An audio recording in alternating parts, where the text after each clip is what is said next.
que ce soir des délivrances vont avoir lieu. Amen. Ce soir, Dieu a mis dans mon cœur qu'il va y avoir des libérations dans mon Amen. cœur. Ce soir, Dieu a mis dans mon cœur que des guérisons vont y avoir lieu. Amen. C'est pas parce que c'est moi. Moi, j'ai aucune capacité ce soir. L'ancien, encore moins. Excuse-moi, Toutou. Mais ce soir, nous avons celui qui est au-dessus de tout. Amen. Celui qui peut toutes choses. Celui qui change les circonstances avec ses dieux. Donc moi, hier, un petit peu, je me suis préparé. Et j'étais dans mon lieu de travail. Et puis j'avoue que j'ai un travail assez paisible. Et puis ça m'a porté un petit peu à confusion. Et je regardais un petit peu. Et j'ai fait un petit peu le tour de la planète, si je pourrais dire. Et puis j'ai fait un constat un petit peu de l'évolution de la vie. Et je me suis dit en moi-même, je suis rentré en moi-même, je me suis dit, mais Seigneur, il n'y a rien qui va. Moi je travaille, mon bureau donne en face à la promenade des Anglais, donc j'ai une belle vue finalement. Et puis tout en pensant à la parole de Dieu, je me disais, mais il n'y a plus rien qui va, Seigneur. On n'a que des mauvaises nouvelles, on n'a que des problèmes. Autour de moi, que ce soit dans mon travail, que ce soit dans ma famille, je ne vous en parle même pas, on a des soucis dans tous les sens. En vérité, les mots me manquent parce que je ne suis pas là pour faire de la peine à qui que ce soit, mais c'est la vérité. On a tous nos problèmes. La vie, en fait, elle est faite ainsi. On se lève, on a des problèmes, excusez-moi d'expression, mais c'est ça. Moi, aujourd'hui, j'ai même peur de répondre au téléphone, en vérité. Quand je suis au travail, je regarde péter qui c'est qui m'appelle et j'ai peur. J'ai peur parce qu'on vit avec des mauvaises nouvelles. Et puis, j'ai fait un constat, je regardais un petit peu, et j'ai fait un sondage. J'ai regardé un petit peu sur Google, c'est pas moi, c'est même pas de moi. J'ai fait un sondage, je regardais un petit peu le bien-être des gens. Alors vous allez me dire, c'est bizarre. Hein? Ben ouais, ça m'arrive.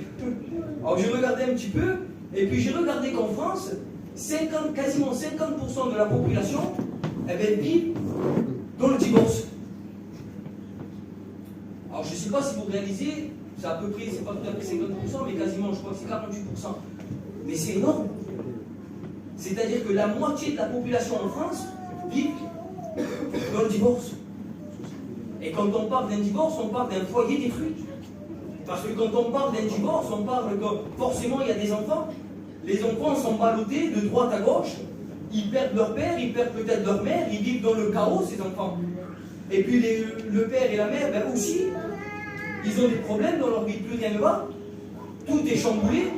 Et puis je regardais, j'ai été même un petit peu plus loin, j'ai poussé un petit peu, si je pourrais dire ainsi, cette recherche. Et puis là, j'ai regardé un peu plus des choses un peu plus conséquentes. Et j'ai regardé que 43% de la population française vivent en dépression. Alors là, j'ai été brisé en deux. Parce qu'encore une fois, c'est quasiment la moitié de la population française. C'est énorme. C'est-à-dire que sur 100 personnes, on va dire que 40% sont en dépression. C'est pas ça. Franchement, je suis resté un petit peu choqué en moi-même. Et puis j'ai essayé de regarder un petit peu tout en pensant, et je côtoie beaucoup de personnes, non serait-ce qu'à l'église, mais aussi à l'extérieur, autour de moi. Et puis il semblerait qu'à chaque fois, suite à un divorce, suite à un fracas, suite à un problème, suite à une dépression, suite à une perte de l'être cher, mais il semblerait qu'on se rabat dans le monde. C'est ça, c'est ni plus ni moins que ça. Il semblerait qu'on se rabat dans le monde. On se rabat dans le monde, pourquoi? Parce que le monde nous apporte un certain bien-être. D'autres personnes vont se rabattre un petit peu, excusez-moi de l'expression, dans la drogue, d'autres dans l'alcool, d'autres dans les fêtes, d'autres dans... Et puis, je n'ai pas envie de vous borner dans ce sens-là, mais c'est important que je rentre dans mon message parce que c'est le thème de mon message. Finalement, qu'est-ce qu'on fait? C'est qu'on vit dans le monde à 100%. Et on ne s'en rend même pas compte en réalité. Mais laissez-moi vous dire que bibliquement, le monde est sous la puissance du malin. Alors qu'on soit bien d'accord, mon message, je ne parle pas d'une possession d'un corps. Je parle que le monde est sous la puissance du malin. C'est-à-dire que celui qui n'a pas fait la paix avec Dieu, celui qui n'a pas rencontré le Sauveur, finalement, qui vit dans le monde à 100%, c'est quelqu'un qui est malheureusement pris sous la puissance de l'ennemi. C'est ni plus ni moins que ça. Et je bénis Dieu parce que, à travers la parole de Dieu, je suis tombé sur un texte qui m'a interpellé. Et puis j'ai envie de le partager avec vous. Amen. On va faire la lecture l'évangile de Marc au chapitre 3 et au verset 27. Je fais la lecture pour vous. Personne ne peut entrer dans la maison d'un homme fort et piler ses biens, sans avoir auparavant lié cet homme fort, alors il pilera sa maison. Alors je sais que c'est un texte un petit peu compliqué à comprendre, mais je vais m'expliquer. Dieu m'a permis que je puisse me pencher dessus ce texte et Dieu a béni mon cœur grandement. Alors dans un premier temps, le texte nous parle d'une maison qui est tenue par un homme fort. Alors je vais vous dire tout simplement que c'est ni plus ni moins que la maison va représenter un petit peu ce que ce monde nous entoure. Nous vivons dans une maison, finalement. Et puis l'homme fort, c'est ni plus ni moins que l'ennemi de nos âmes. Et la Bible nous parle que personne n'est capable de confronter cet homme fort. Ah ben, laissez-moi vous dire que ça a ouvert mon cœur et ça a parlé de suite à mon cœur, parce que personne n'est capable de confronter l'ennemi de nos âmes. Alors oui, on est capable de dire ça ira mieux demain, on est capable de dire la médecine est capable de faire quoi que ce soit, on est capable de prendre des cachets pour la dépression, on est capable même excusez-moi de l'expression, de prendre de la drogue pour un temps et nous faire du bien, si je pourrais dire.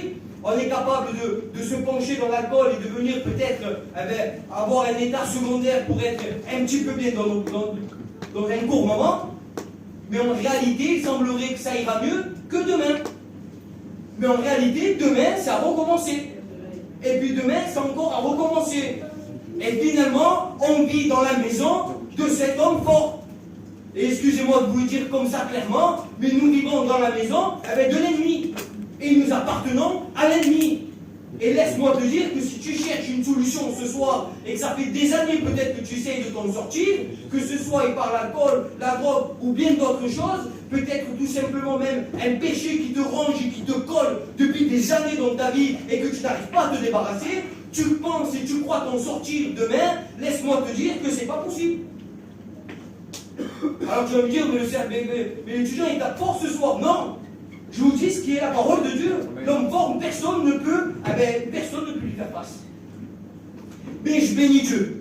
Je bénis Dieu parce que celui qui peut lui faire face, celui qui est plus fort que lui, celui qui a tout créé, celui qui a la capacité de venir et anéantir les œuvres du diable, c'est Christ. Amen. Et Christ ce soir est parmi nous. Alors c'est pour ça que ce soir j'ai la conviction dans mon cœur. Si tu es venu peut-être déterminé, avec des problèmes, avec des passions, peut-être avec des liens, ce soir il y a la solution pour ta vie. Gloire à Dieu, amen. Ce soir il y a la solution pour ta vie. Arrête de te dire demain ça ira mieux. Arrête de compter sur tes forces. Arrête de compter avec ton entourage. Arrête de compter peut-être même avec la médecine, avec la drogue, l'alcool. Laisse-moi te dire qu'il n'y aura pas de solution. Face à l'ennemi de nos âmes, on ne peut rien faire. Le combat est déjà perdu. De toute façon, l'ennemi s'est juré notre perte dès le début. La parole de Dieu nous dit, dans le livre de Jean, au chapitre 10 et au verset 10, il va dire qu'il est un voleur. Jésus nous le présente comme un voleur.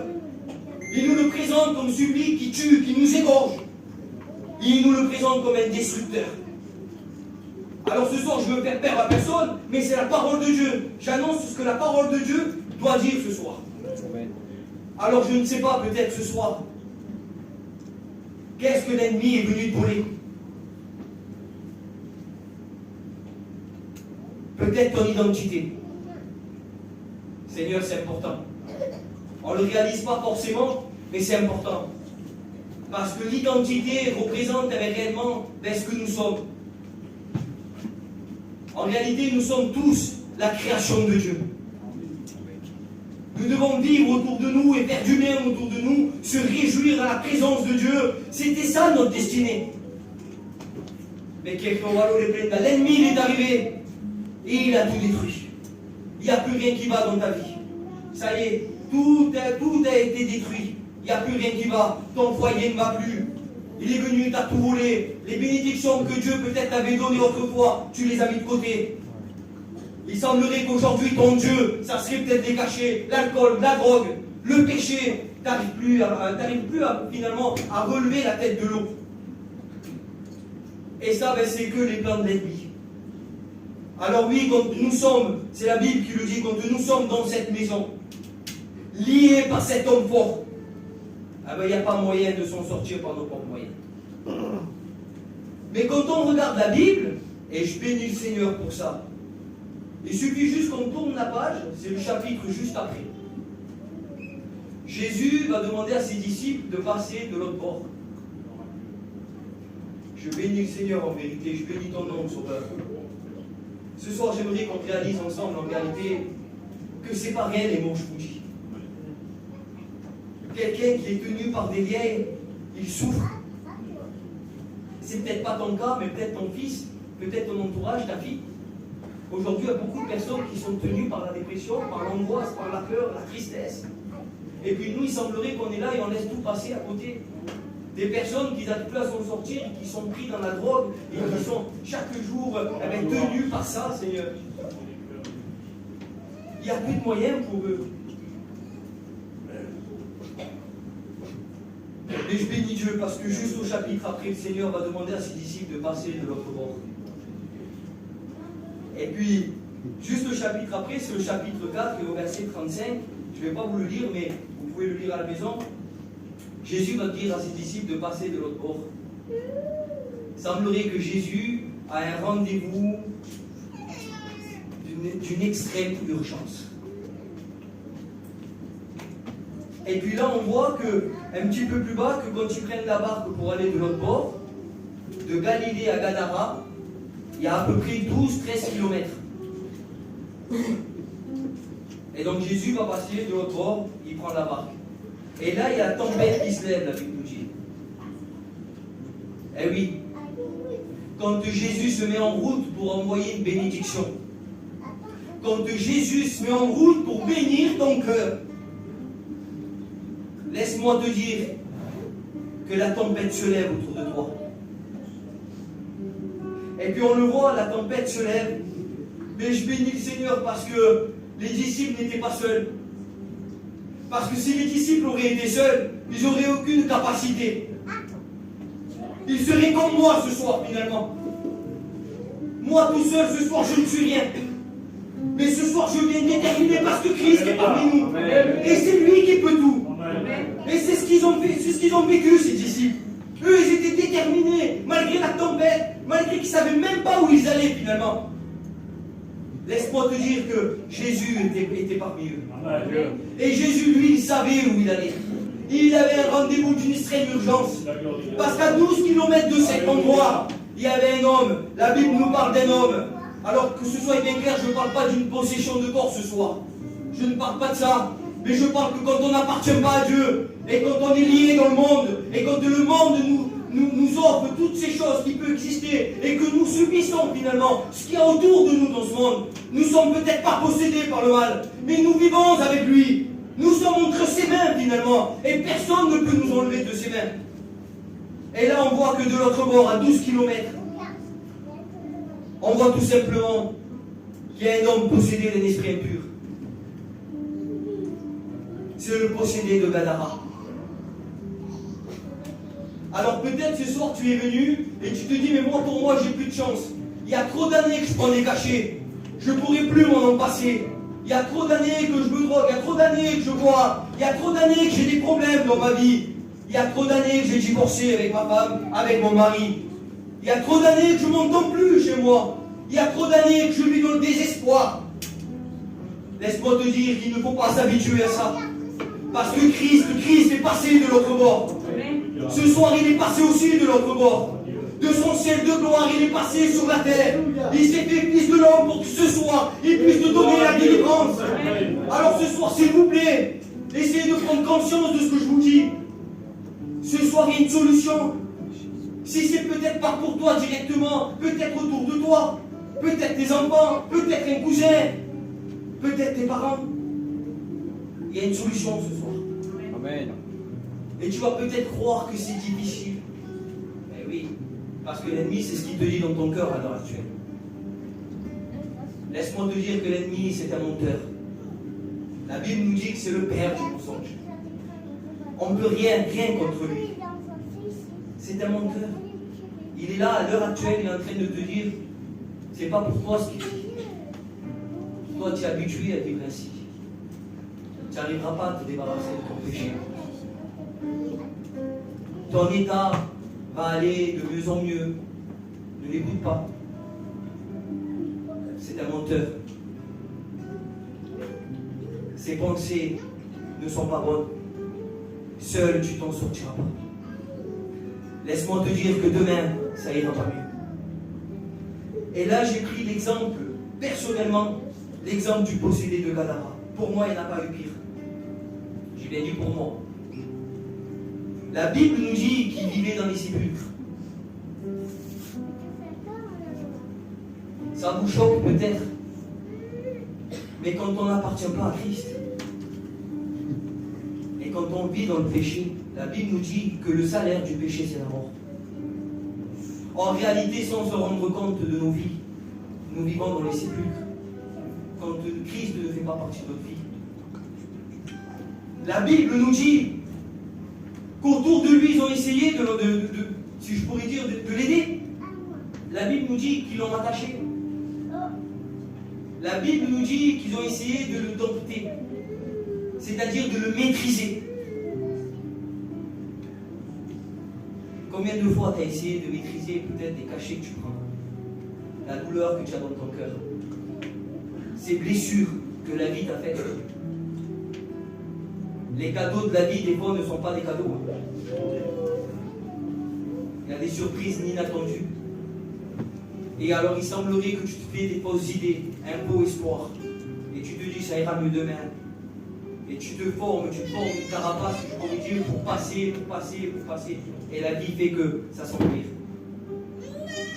Et puis, ce possédé de Gadara, la Bible nous dit qu'ils ont essayé aussi de le dompter. Il avait une famille, il avait une femme, il avait des enfants. Il avait des parents, il avait des amis. Ils ont essayé de le dompter. C'est-à-dire qu'ils ont essayé de le maîtriser. Personne n'y est arrivé. On ne peut pas maîtriser le mal. Le péché, personne n'est capable de le maîtriser. On croit maîtriser quand on commence la cigarette, je le sais parce que j'ai été fumeur. Mais puis après on devient indépendant. Et qu'il pleuve, qu'il neige, je vous promets. Pourtant c'est rien. Mais les fumeurs vont se reconnaître. Qu'il pleuve, qu'il neige. 11h, 23h, minuit. Demain je travaille, c'est pas grave. Il faut que j'aille acheter des cigarettes. C'est terrible ce que je dis, mais c'est la vérité. Mais parmi ça, il y a aussi beaucoup plus dur, de la drogue. Aujourd'hui, on essaye aussi de banaliser. Je regardais un petit peu, on appelle ça la drogue douce. L'ennemi joue dans tous les tableaux. La drogue douce. Il semblerait qu'il ne veut pas te faire peur. Prends-la, c'est juste de nous, ça. C'est pas fort. Et puis, tu as des gens aujourd'hui qui ne peuvent pas vivre sans ça. Et j'en connais autour de moi, je l'ai connu.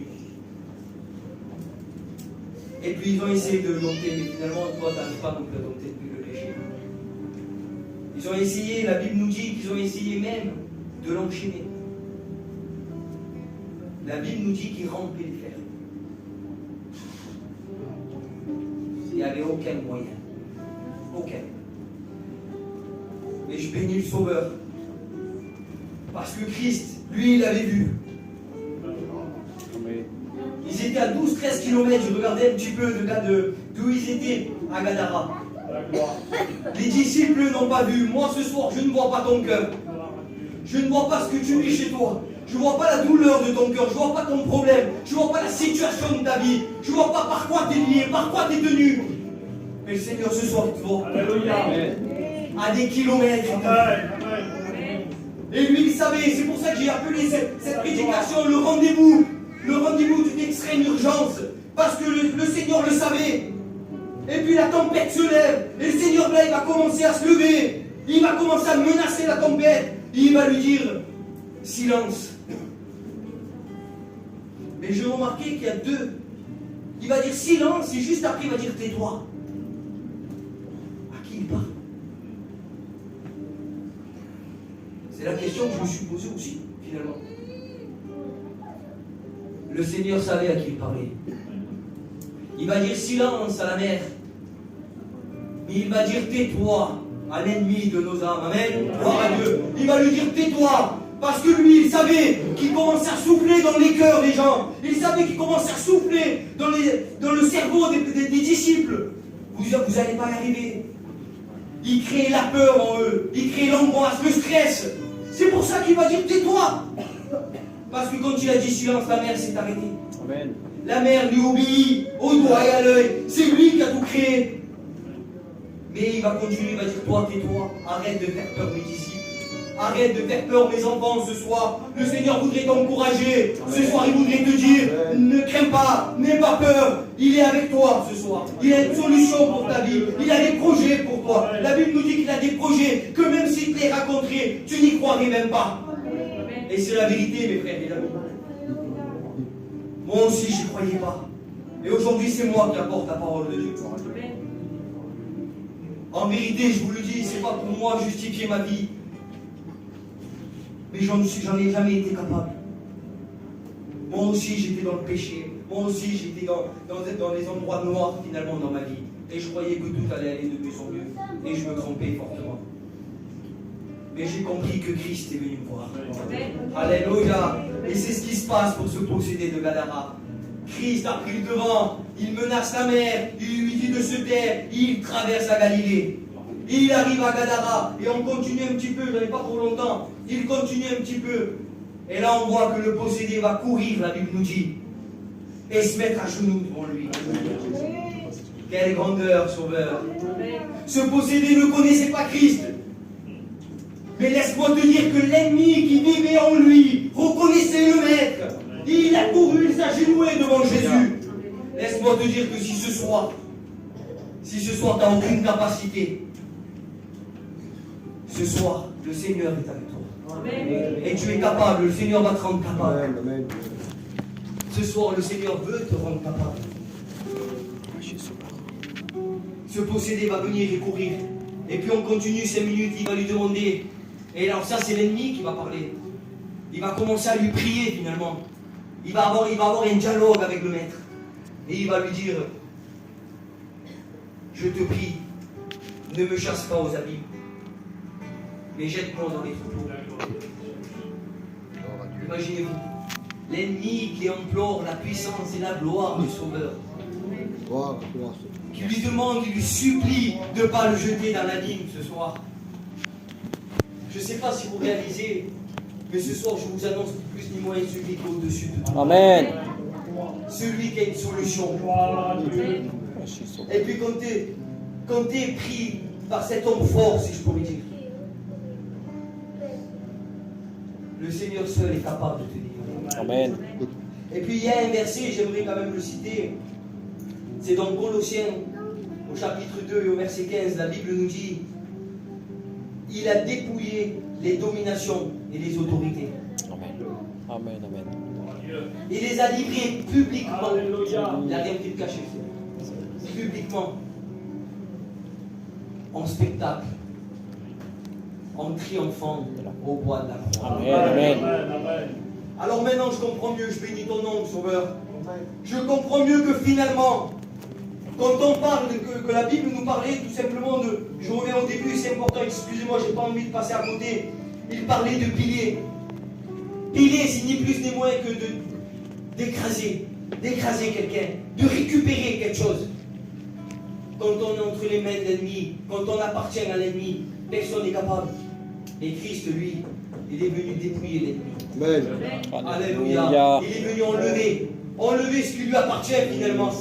Parce que c'est faux, on n'appartient pas à l'ennemi. Sachez-le, tu n'appartiens pas à l'ennemi. Tu es la création du Dieu vivant. Amen. Ce soir, il veut te sauver ce soir. Il a une solution pour ta vie. Donc lui, quand on commence et on finit l'histoire du possédé de Gadara, personne n'a pu le dompter, personne n'a pu rien faire. Mais seul Christ l'a délivré. Amen. Ce soir, je ne sais pas quel est ton état. Peut-être tu n'es pas visé, tu vas me dire, mais c'est pas pour moi. Mais peut-être tes enfants. Peut-être qu'aujourd'hui, il y a trop d'entourage autour de toi qui n'appartiennent pas encore au Seigneur. Et nos familles se perdent. Nos enfants se perdent. Nos amis se perdent. Et c'est triste en réalité. Moi, des fois, j'ai pas l'impression, c'était pas dans mon message en vérité. Et des fois, je parle un petit peu avec ma famille, des amis. Et puis, je fais semblant de rien. Mais en réalité, quand je rentre chez moi, je pleure. En vérité, je vous le dis. Parce que je leur faisais des beaux sourires, je leur faisais des compléments entre parenthèses. Et quand je rentrais chez moi, je disais, Seigneur, qu'elles sont malheureux. Ils ne t'appartiennent pas. Ils ne savent pas que demain, ça ira pas mieux. Ils ne savent pas que son Christ avait son bien. Je veux faire peur à personne, mais la vie, elle est comme ça. Aujourd'hui, on est là, devant, on n'y est pas. Dieu nous garde, c'est la réalité de la vie. Et ça, personne ne peut l'enlever. Et souvent, on prend conscience quand ça nous arrive. Mais souvent aussi, on croit que ça arrive qu'aux autres. Les frères, les amis, les sœurs, ce soir, il est temps de vivre les délivrances. Il est temps de s'agenouiller, de prier et d'invoquer Jésus. Agis, Sauveur. Il a déjà fait tout le nécessaire, lui. Lui, il nous a vus à des kilomètres et des kilomètres et des kilomètres. Il a menacé déjà le péché qui te tient. Il a déjà menacé les tempêtes qu'il y a dans ta vie. Amen. Il est prêt à bénir ton cœur. Il est prêt à bénir ton foyer. Il est prêt à restaurer ton âme, Oui, restaurer Sauveur. ton cœur, réparer ta vie, réparer ton foyer. Oui, Il veut te libérer de ce qui te tient captif. libérateur, mon Sauveur. Alors je ne vais pas continuer, mais je vais prier avec vous. Toute capacité. Je ne sais pas si l'ancien va faire une appel ou pas derrière, mais une chose est certaine, c'est que ce soir je suis déterminé parce que je sais en qui j'ai cru. Amen. J'ai cru sur celui qui peut tout. J'ai cru sur celui qu'un seul mot et tout déchanger, tout est transformé. Ce soir, c'est pas moi, je ne suis pas venu par mes forces, par mes moyens, mais je suis venu par celui qui s'est mis en spectacle publiquement sur une croix pour donner la délivrance. Gloire à Dieu. L'ennemi est vaincu ce soir. Alléluia. L'ennemi, il a perdu le combat et lui, il sait. Ne vous laissez pas distraire et croire et vous faire peur. Non. Ce soir, vous repartez de ce lieu béni. Alléluia. Vous repartez de ce lieu guéri. Ce soir, Père, vous tu repartez de ce délivres, lieu Jésus. délivré. Dans la gloire, oh Dieu. Ce soir, il y a des bonnes choses pour ta vie. Amen. Alors je prie pour vous. S'il vous plaît, courbez le front. N'essayez pas de comprendre le message par excellence, mais de comprendre surtout qu'il y a une solution pour nos vies. Et que de cette maison de l'homme fort, nous ne sommes pas capables de s'en sortir. Et que demain, ça ira pas mieux. Et que la vie ne t'a pas fait de cadeau. Et que le monde va mal. Tout autour de nous va mal. Et l'ennemi nous fait croire que tout va bien. Ce soir, n'écoutez pas la voix de l'ennemi. Amen. Ce soir, il y a une solution pour toi. Il y a une délivrance pour ta vie. Ce soir, il doit apporter la paix que tu n'as jamais eue. Peut-être aussi que tu es chrétienne, mais peut-être que tu es parti de l'ennemi. Tu es parti de Dieu, peut-être. Parce que l'ennemi, il est redoutable. Il est celui qui vole, il est celui qui égorge, il est celui qui détruit. Peut-être aussi que ce soir, il y a des années que tu ne pries pas le Seigneur. Et pourtant, tu es un homme de Dieu. Tu as senti la présence de Dieu dans ta vie. Tu as demandé à invoquer son nom, il est venu à ton secours. Agis, Sauveur. Mais il semblerait que tu es toujours à la ramasse et que rien n'y va. Laisse-moi te dire qu'il y a une solution ce soir. Ne compte plus sur tes forces, ne compte plus sur ton entourage. Personne ne pourra dompter le péché. Personne ne pourra te délivrer de l'ennemi finalement. Ce soir, celui qui peut, il est là parmi nous. Alors on va prier ensemble. Ouvrez vos cœurs ce soir au Seigneur. Réceptionnez cette délivrance s'il vous plaît. Je le crois de tout mon cœur que les chaînes sont capables de tomber. Amen. En vérité, j'ai la foi dans mon cœur. Je vois les chaînes tomber, se briser Dans la devant mes gloire, yeux. Jésus. Je vois les cœurs attristés depuis de longues années. Agis, Sauveur. Je vois la joie se déposer en eux, Seigneur. Merci, Père. Je bénis ton nom, Jésus, que tu merci. Sauveur Dieu. Merci parce que ce soir, Sauveur, à travers ta parole, nous voyons ta grandeur. Nous voyons ta capacité, Amen. Seigneur Jésus. Nous voyons que nous sommes rien, Sauveur. Nous voyons Montre avec combien le nous son de sommes ta nous sommes limités, perdus, Jésus. Sauveur. Que face à l'ennemi, Avec Jésus, toi, nous sommes Seigneur, rien. tu nous donnes l'autorité, Face à mon l'ennemi, Jésus. Seigneur Dieu, nous sommes captifs entre ses mains. Et on ne peut pas s'en sortir, Jésus. Sauveur, merci. Les forces nous manquent, Sauveur. Alléluia. Mais Dieu, papa, ce soir, Jésus, c'est ce que tu as mis dans mon cœur. J'ai cette certitude dans mon cœur, oh Jésus, que les chaînes tombent ce soir. Amen. Gloire à Dieu. Tu es venu délivrer les captifs, oh Sauveur. Tu es venu nous arracher de cet enfant, Alléluia. Jésus. Et ce soir, tu connais ton auditoire, tu connais les cœurs. Tu vois celui qui manque de paix dans sa vie, Prie, celui qui n'est pas Seigneur, apaisé, Seigneur. qui ne trouve pas le sommeil, oh Dieu. Tu brises, Seigneur mon Dieu. Je t'en Interviens, je t'en supplie. prie. Je te glorifie pas. Tu l'arraches dans le nom de Ce Jésus. soir, je crois au fruit de ta parole. Nous croyons, Seigneur mon Dieu, tu le fais. Je crois au miracle, Dieu. Car Seigneur mon Dieu, tu ne changes pas. Parce que je ne suis pas seul comme Tu tes n'as pas disciples, honte de Sauveur. variation, Jésus. Tu étais avec eux et tu es avec moi. Tu es avec Amen. nous, Jésus. Alors, oh Père, s'il te plaît, les miracles. Amen. ce soir, agis dans les vies. S'il te plaît, Calme la tempête autour de nous. Seigneur mon Sauveur. Pour ma part, Jésus, à combien la tempête est forte, le Sauveur aussi dans ma vie. Bénis-le, mon Jésus. Au-delà de la foi, Tu le fortifies chaque jour, mon Jésus, dans son ministère. tu es capable de tout calmer, de tout Tu changer, Jésus. l'encourages chaque jour, mon Jésus. Fais taire l'ennemi ce soir, Sauveur. Tu bénis son Père, Seigneur mon Il Dieu. va nous chuchoter dans nos cœurs. Tu nous sors de ce niveau. Qu'on n'y arrivera pas. Car tu as l'autorité aussi Ce sur soir, la j'ai envie de maladie. lui répondre, Jésus, avec ton approbation. S'il te plaît. C'est vrai que je n'y arriverai pas. Mais toi, oui, Sauveur. Amen. Celui qui peut, tu es ici, toi tu peux, Sauveur, alors agis. Je bénis ton nom, Sauveur. Merci, Sauveur. Alléluia.